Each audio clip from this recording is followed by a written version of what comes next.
কষ্টের পরেই আছে আনন্দ, দুঃখের পরেই আছে সুখ। আপনি সমস্যায় পড়েছেন, ওই সমস্যার সমাধানও আছে না নাই? এই পৃথিবীতে এমন কোন সমস্যা আছে যেটা সমাধান নাই? কথা বলেন। সমস্যা তৈরি করেছে কে, আবার সমাধানও দিয়েছে কে? Allah doesn't create a lock without its কি।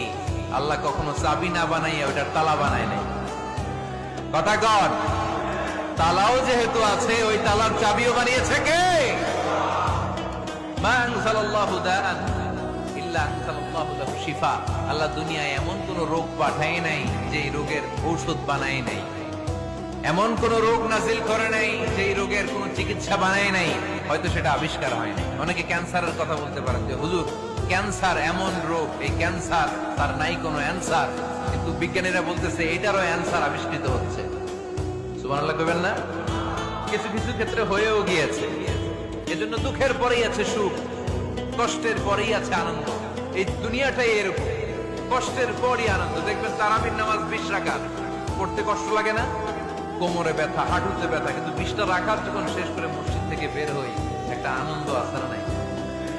কষ্ট করে পরীক্ষার জন্য প্রিপারেশন নিলেন আপনি কয়েক মাস, তো ফলাফল যখন ভালো হয় তখন একটা আনন্দ আছে না নাই? সারাদিন রোজা রাখলেন রমজানে।